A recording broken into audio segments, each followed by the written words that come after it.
감사합니다. 네. 이 시간 우리 앞뒤 좌우로 한번 인사하겠습니다. 오늘따라 더 사랑스러워 보입니다. 이렇게 한번 다시 한번 인사하겠습니다. 밥 좀 사주세요.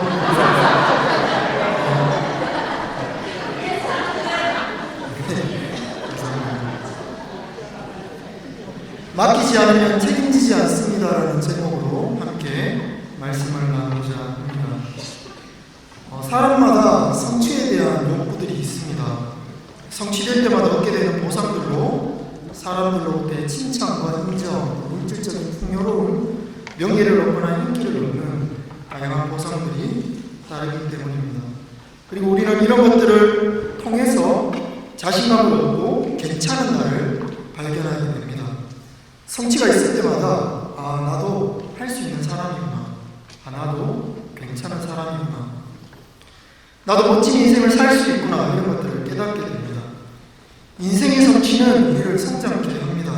그러나 자신을 발견하는 방식이 끊임없이 환경의 성취로만 이어진다면 우리는 낙심할 수밖에 없습니다. 왜냐하면 외부의 성취는 있다가도 없는 것이고 없다가도 있을 수 있기 때문이죠. 참으로 나를 성장케 하는 것은 외적인 성취와 연관이 있는 것이 아니라 내 내부의 동기들과 연관이 있습니다. 가령 이런 것입니다. 역사적으로 대작을 남긴 사람들은 당대의 사람들로부터 잘 인정을 받지 못했습니다. 우리가 잘 아는 고흐는 역사상 가장 비싼 작품들을 남긴 사람이고요. 당대 사람들로부터 외면을 당했고 비극적인 인생을 살았습니다. 그는 철저히 혼자였으며 살아생전에는 주변으로부터 인정을 받지 못했습니다. 그러나 다른 사람들이 자신을 무시하고 신경 써주지 않아도 스스로 그림을 그려야 할 이유를 자신의 내부에서 찾았다는 것이죠. 자신의 내부에서 그림 그릴 이유를 찾자 주변 사람들과는 상관없이 결국은 걸작을 남기게 되었습니다. 멀리 갈 것이 없습니다. 우리가 잘 아는 예수님만 봐도 외부의 성취로 따진다면 예수님은 철저히 실패한 사람 중에 하나였습니다. 사람들을 위해 오셨지만 사람들에 의해 죽임을 당하셨습니다. 그러나 예수님은 억울해하지 않으셨습니다. 좌절하거나 낙심치도 않으셨습니다. 왜냐하면 외부의 성취로 자신을 발견한 것이 아니라 내부의 동기, 하나님의 뜻과 하나님의 사랑으로 자신의 소명의 길을 분명히 하고 그 길을 걸어갔기 때문이죠. 우리도 우리의 내면을 가꾸기 위해서는 고독해야 한다거나 역사에 이름을 남겨야 한다는 뜻이 아닙니다. 외부의 성취를 따지기 이전에 우리 내면의 동기를 한번 살펴보자는 의미입니다. 외부의 성취에 목이 말라있는 사람들의 삶을 보면 쉽게 조급해하고 분주한 것을 볼 수 있습니다. 왜냐하면 자신의 시선이 항상 외부에 가 있기 때문에 다른 사람들의 시선을 신경 쓰게 되고 결국 다른 사람들의 평가에 의해서 자신의 삶이 높아지거나 낮아지는 결과에 처하기 때문입니다. 그것은 자신의 삶을 타인에게 양도한 것과 같습니다. 내 인생의 길은 나에게도 불구하고 나의 인생의 행복의 여하를 타인에게 맡긴 것이죠. 다른 사람들의 성취와 자신의 성취를 비교하면서 경쟁하기 때문에 조금만 뒤쳐져도 낙심하고 좌절합니다. 이 외부의 성취가 우리가 얼마나 취약한지를 저는 이 수요 예배 시작하면서 느꼈어요. 찬송가 291장 제가 잘못 선택했더라고요. 너무 높아요. 너무 높았어요. 이렇게 높을 줄 몰랐어요. 찬송가 부르면서 목이 나가고 목이 쉬었어요. 이렇게 외부의 성취로 따진다면 이미 예배 전부터 저는 멘탈이 흔들리고 설교를 제대로 할 수 없겠죠. 내면을 살펴보자는 것입니다. 우리는 누구입니까? 진짜 우리는 누구인 것입니까? 흔히 우리는 우리 자신을 소개할 때 명함을 줍니다. 어느 직장에 다니고 내 직함은 무엇이고 이것으로 설명해야 되며 내 고향이 어디며 고등학교를 어디 나왔고 대학교를 어디 나와서 무엇을 전공했고 부모님이 살아계시는지 설명하고 부모님이 어떤 직업을 가지시는지도 설명합니다. 그러나 진짜 나는 이런 것들로 설명될 수 있는 불의의 것이 아닙니다. 이것은 나를 설명하기 위한 하나의 툴이자 도구이지 진짜 나는 아닌 것이죠. 만약 이것이 진짜 나라면 직장에 쫓겨나면 나는 사라지는 것입니까? 우리 부모님이 사랑하는 부모님이시지만 부모님이 돌아가시면 나는 없어지는 건가요? 고등학교가 없어지면 나를 설명할 길이 없기 때문에 나는 없어지는 것입니까? 외부의 조건들로 나를 설명하는 데 익숙한 사람들은 외부의 조건들이 사라질 때 자신을 설명할 길이 없기 때문에 큰 공허함과 좌절을 맛보게 됩니다. 작년에 친한 동생으로부터 전화가 왔습니다. 전화를 통화한 지 한 10분도 되지 않아서 울음을 터뜨리더라고요. 너무 서럽게 울길래 제가 차분해질 때를 기다렸다가 왜 우는지를 물어봤습니다. 그랬더니 자신이 너무 서글프고 못나 보인다는 거예요. 그 이유를 알아봤더니 24일 크리스마스 때 성탄절에 한 친구의 제안을 받아서 홍대에 가서 반주를 하게 되었다. 굉장히 중요한 자리였고 또 그렇게 길거리에서 버스킹을 하고 싶은 또 마음의 열망도 있었기 때문에 흔쾌히 그것을 허락하고 그 자리를 갔다는 것이죠. 그러나 주변 사람들은 음악을 즐기고 함께 기뻐하는데 본인은 그 분위기를 즐기지 못하는 것을 발견했대. 반주를 하면서도 의기소침해 있고 너무 처량한 자신을 보게 되었다는 것입니다. 왜 그런 기분을 느꼈는지를 물어보니 다른 사람들은 재밌게 인생을 사는 것 같은데 나는 너무 불행한 것 같아. 왜 불행한 것 같냐고 했더니 부모님이 경제적인 이유 때문에 크게 다투셨고 지금 관계가 굉장히 어려운 상황이라는 이야기를 전해듣게 되었습니다. 이야기를 충분히 듣다가 제가 그 친구에게 이렇게 질문을 했습니다. 그런 조건들이 정말로 너희냐? 되게 이렇게 고민을 질문해 오면 사실 이렇게 심오한 질문을 하면 안 되는 것이거든요. 오랜 이야기를 나누다가 진짜 너는 누구냐? 제가 이렇게 질문을 나누게 되었습니다. 과거에는 부모에 의해서 너를 확인하고 다니는 학교, 학력, 스펙으로 너를 확인했다면 이것은 세상의 기준입니다. 세상의 기준은 무엇입니까? 세상의 기준은 풍요다산입니다.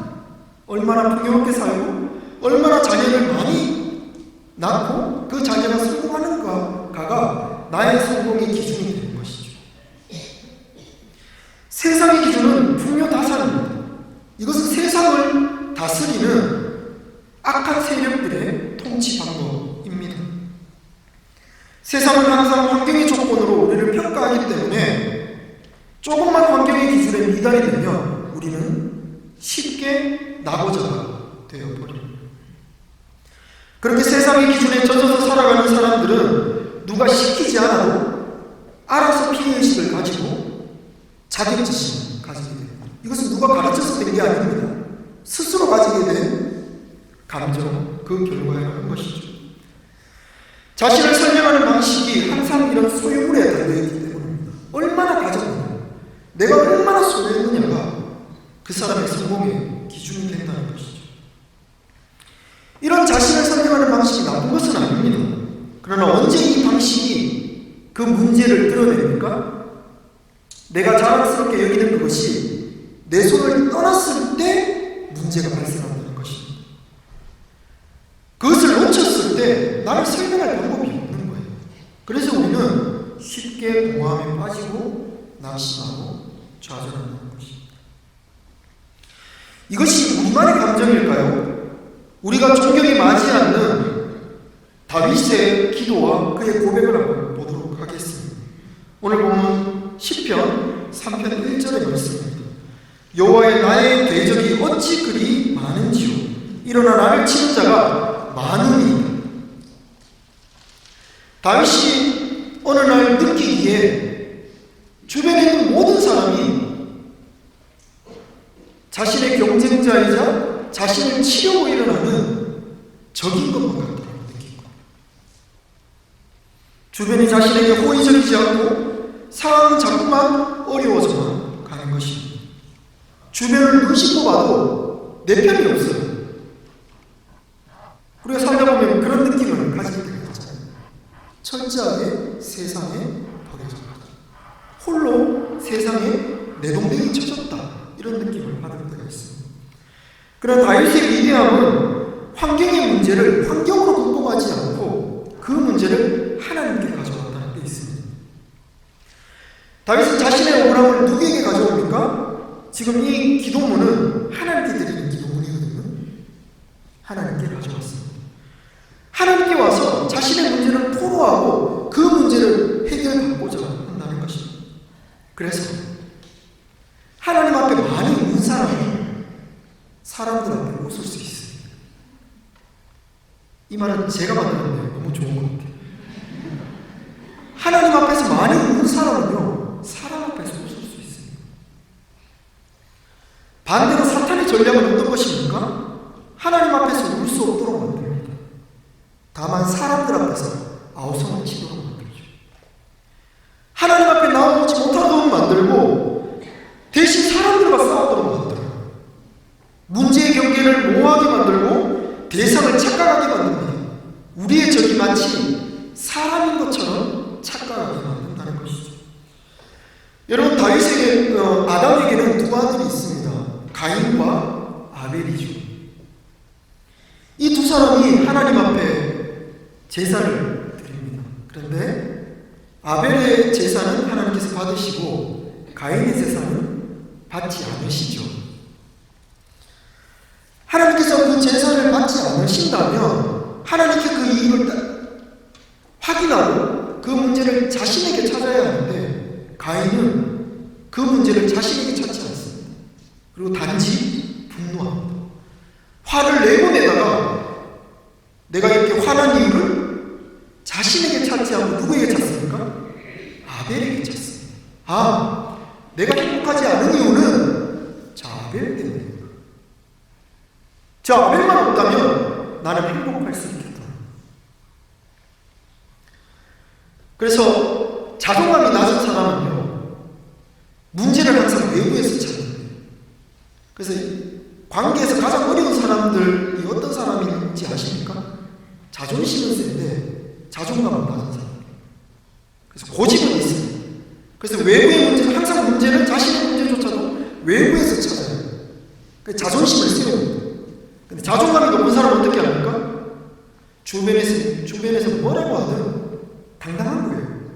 그래서 문제도 자기 안에서 찾을 수 있습니다.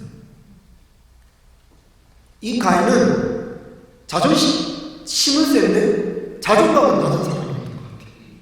그래서 문제의 근원을 자기 안에서 찾지 않고 외부에서 찾았어요. 그리고 하나밖에 없는 동생 아벨에게 찾습니다.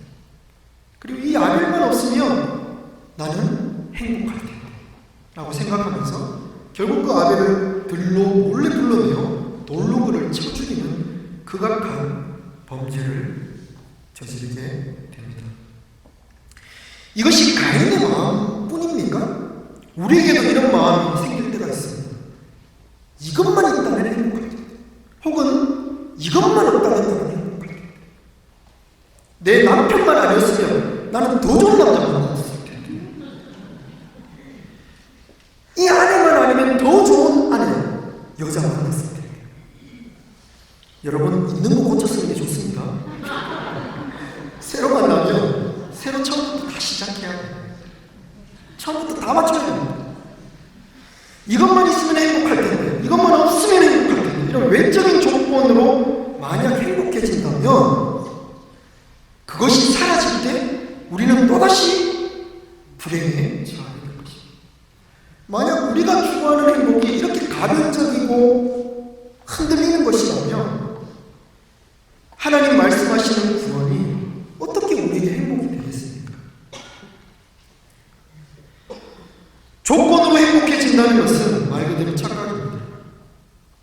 환경과 상황의 어려움보다 환경과 상황의 어려움도 어려운 것이지만 환경과 상황의 어려움보다 더 큰 어려움은 믿었던 사람들로부터의 배신이죠. 그래서 오늘 2절에 보니 이런 말씀이 있습니다. 많은 사람이 나를 대적하여 말하기를 그는 하나님께 구원을 받지 못한다 하는. 오늘 시편 3편의 제목은 다윗이 그의 아들 압살롬을 피할 때 지은 시입니다. 다윗의 아들 압살롬이 쿠데타를 일으켜서 아버지 다윗을 죽이러 쫓아오는 그 와중에 다윗이 쓴 시입니다. 이때 이 다윗의 기분이 어떨까요? 과연 누구를 믿을 수 있을까? 믿었던 아들조차도 자신을 죽이고자 하는데 세상에 누구를 믿을 수 있을까? 다윗은 젊은 시절 10년 이상을 도망자로 쫓아다니다가 쫓겨다니다가 왕이 되어서는 이제 친아들을 쫓아 쫓겨다니는 신세가 되었습니다. 이 신세가 얼마나 참혹했으면 주변의 수많은 사람들이 다윗을 보고 너는 하나님께 버림받았다. 너는 너의 인생을 보니 구원받지 못하겠다. 이런 악담을 늘어놓고 저주를 퍼부었다는 것입니다. 나에게 가장 상처를 주고 고통을 주는 사람이 누구입니까? 사실 들여다보면 가장 사랑하는 사람이죠. 가장 믿었던 사람 아닙니까? 믿지 않았던 사람들에게는 상처를 받지 않습니다. 그들에게는 마음을 내어주지 않기 때문이죠. 그러니까 믿었다는 것은 내 마음을 내어놓았다는 것이기 때문에 믿었던 사람들에게는 상처를 받게 되는 것이죠. 교회에서 이런 일이 있었습니다. 한 집사님께서 권사 선거에서 가장 많은 투표수를 받아서 가장 젊은 나이에 가장 먼저 권사님이 되신 분이 계셨습니다. 근데 이분의 남편이 교회를 나오지 않는 집성도였어요. 집성도 뭡니까? 집에서 CPS로 예배를 드리면서 늘 하나님을 믿고 있다 이렇게 고백하는 그런 성도님입니다. 그런데 주변에서 이런 이야기가 들리더라고요. 이 집사는 권사 선거에서 떨어졌겠다. 자기 남편도 구원시키지 못하는 사람이 무슨 권사가 될 자격이 있냐. 이런 이야기입니다. 근데 이 이야기가 알고 봤더니 자신이 가장 믿고 친했던 집사님으로부터 나온 이야기입니다. 얼마나 마음에 상처가 되었겠어요. 그래서 어느새 이 집사님도 권사가 되고 나서도 내가 권사가 되면 뭐하냐, 남편 하나 모시기, 이런 마음이 들어서 오랫동안 힘들어했다는 이야기를 전해 듣게 되었습니다. 믿었던 사람으로부터의 배신은 우리가 마치 하나님의 구원에서 탈락된 것처럼 느끼도록 만듭니다. 우리의 삶이 늘 누군가의 쑥덕거림, 평가, 시선으로 결정된다면 우리는 얼마나 불행한 삶을 살까요? 그러나 인생의 반전은 항상 불행할 때 찾아오죠. 삶의 희망의 불씨는 가장 어두울 때 빛을 발하는 법입니다. 우리의 삶이 언제 반전이 일어납니까? 오늘 말씀을 통해서 그것을 조금 더 살펴보기로 합니다. 제가 20살에 대학교를 들어가서 한 교양과목을 들었습니다. 그 교양과목에 수업을 진행하시는 교수님은 수업 2시간 동안 1시간 반을 기독교 욕을 하시는 분이었어요. 대학에서 굉장히 유명한 분이었습니다.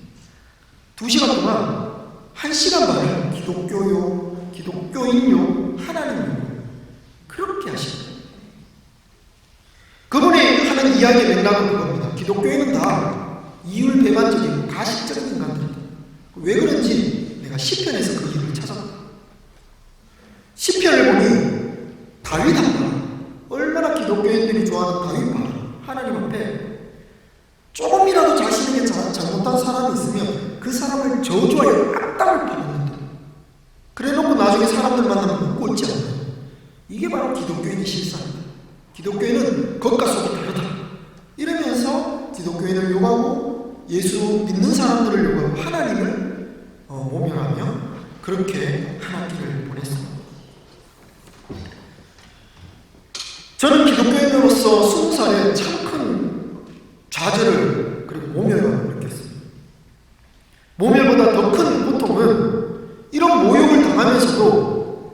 제가 한마디 손을 들어서 대항하지 못했다는 것, 변론하지 못했다는 것, 제가 그토록 사랑하는 하나님에 대해서 변론하지 못했다는 것에 대한 좌절이 더 컸습니다. 그러나 이것은 오해 중에 오해입니다. 왜냐하면 하나님 앞에 가서 자신의 눈물과 억울함과 원통함을 토로한 사람은, 그래서 하나님 앞에서 자신의 모든 억울함을 깨끗이 비워낸 사람은 사람 앞에서 웃을 수 있기 때문입니다. 그래서 하나님 앞에 나와 자신의 삶을 내어놓은 사람은 항상 사람들을 선대했습니다.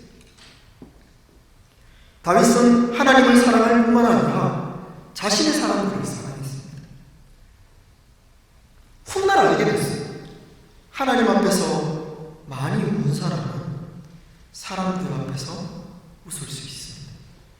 거짓 웃음이 아니라 진심으로 사랑하여 그를 선대하고 웃을 수 있다는 것입니다.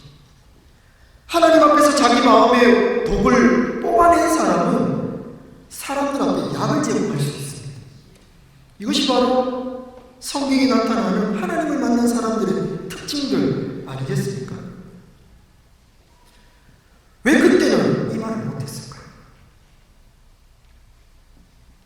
여러분 누구의 통치를 받으십니까? 하나님의 통치를 받으십니까? 아니면 여전히 세상의 방식대로 세상의 통치를 받으십니까? 오늘 다윗의 고백을 보겠습니다. 3절입니다. 여호와여, 주는 나의 방패시오 나의 영광이시오 나의 머리를 드시는 자신이십니다. 다윗의 기도를 보니 절망으로 시작했다가 갑자기 희망으로 가득 찹니다. 환경이 좋아지거나 상황이 좋아진 것은 아닌데도 불구하고 기도하던 중에 하나님을 발견하니 그의 마음에 희망으로 가득 찼다는 것이죠. 그래서 환경이 좋아져야 구원을 경험하는 것이 아니라 환경과 상관없이 하나님을 만나면 구원을 경험하는 것입니다. 여러분, 구원은 환경이 주는 것이 아닙니다. 상황이 우리를 행복하게 하는 것이 아니라는 것이죠. 우리의 참된 행복은 하나님 손에 달려 있습니다. 여러분의 인생을 하나님께 맡기십시오. 우리의 행복은 하나님의 손에 달려 있습니다. 하나님의 손에 꽉 붙들린 사람은 상황과 상관없이 기뻐합니다. 한 스님이 점잖게 태도를 하면서 길을 걷고 있습니다. 근데 갑자기 골목에서 차가 갑자기 나왔거든요. 스님이 너무 놀라서 주여! 이렇게 외쳤다. 스님도 놀라고 죽을 지경이 되니까 하나님을 찾는다는 것이죠. 갖다 쓸 예화가 없으니까 제가 별걸 다 쓰죠. 죄송합니다. 삶의 허기, 낙심, 두려움, 분노가 사라져야 하나님을 찾게 되고 행복을 얻게 되는 것이 아닙니다. 가장 어두울 때 빛 대신 예수님이 발견되어지는 것입니다. 만약 우리의 삶이 늘 밝고 성공적이고 행복하다면 참된 빛 대신 예수님을 발견하기가 쉽지 않습니다. 우리의 삶이 칠흑 같은 어둠 속에 있다면 작은 불씨가 우리를 밝게 할 것입니다.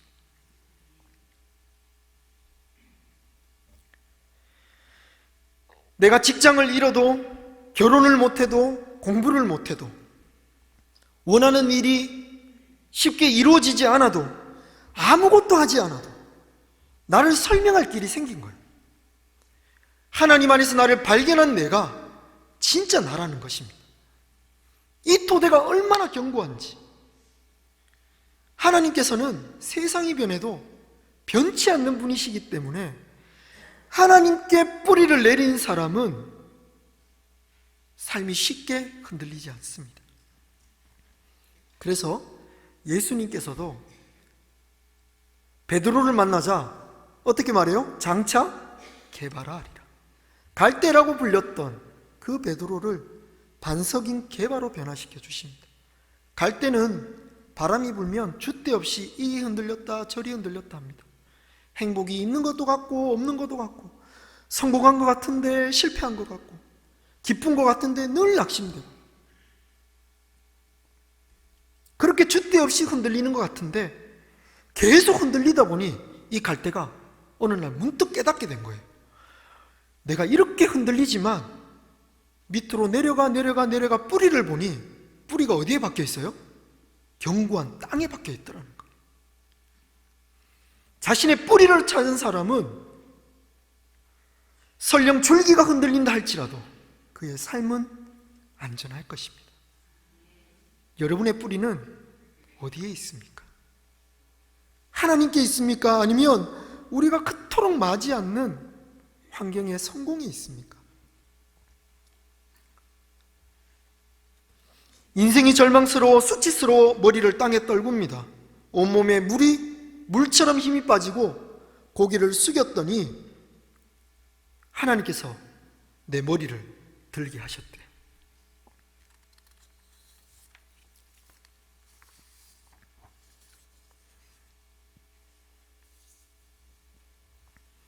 한 청년과 삶의 이야기를 나누었습니다.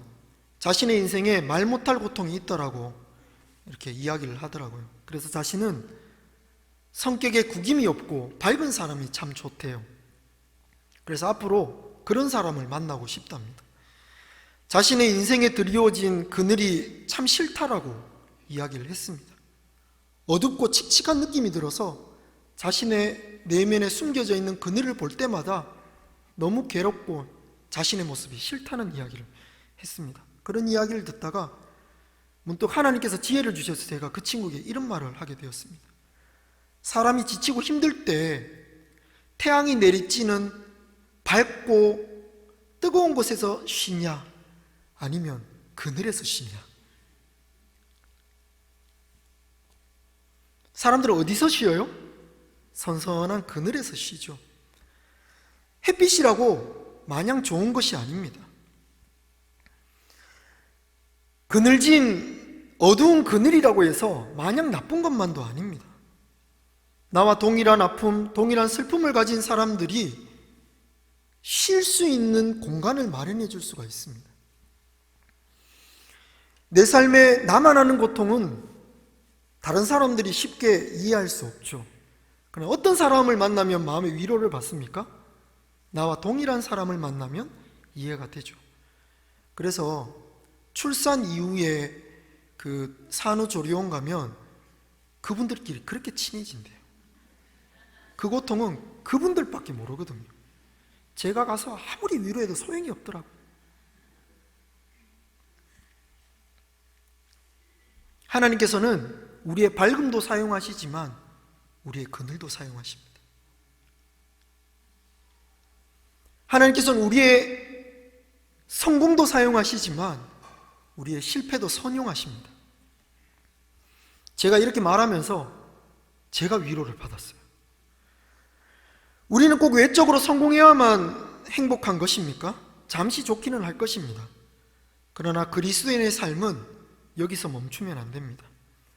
하나님 안에서 내가 누구인지를 확인해야 합니다.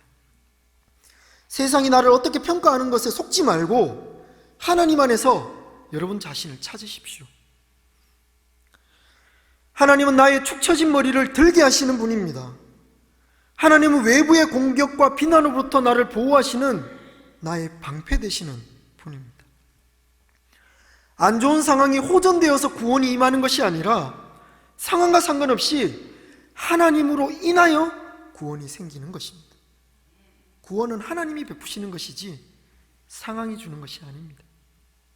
여러분은 정말 하나님 안에서 여러분 자신을 찾으셨습니까? 식당 가면 이런 문구가 있는 것을 제가 어느 날 보게 되었습니다. 맡기지 않으면 책임지지 않습니다. 여러분 들어보셨죠? 식당 가서 귀중품이 있으면 그걸 맡겨야 합니다. 수영장을 가거나 목욕탕을 가거나 귀중품이 있으면 카운터에 맡겨야 합니다. 맡기지 않고 잃어버려 놓고 그것을 찾아달라고 떼를 쓰면 안 되는 것이죠. 우리의 신앙생활이 떼쓰는 신앙생활이 되지 않으면 좋겠습니다.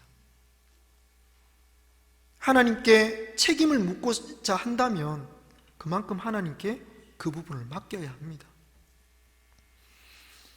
물질에 대해서 불안함을 가지면서 물질을 채워달라는 것은 말이 안 됩니다. 물질을 맡기지 않고 내가 움켜쥐고 있으면서 하나님께 더 많은 것을 달라니요. 내가 움켜쥐는 것이 있는 한 하나님이 주시는 것을 받을 수가 없잖아요. 하나님께 받으려면 내 손을 펴야 합니다. 내려놔야 합니다. 맡겨야 합니다. 사람에 대해서 자유하려면 하나님께 사람의 인간관계를 맡겨야 합니다.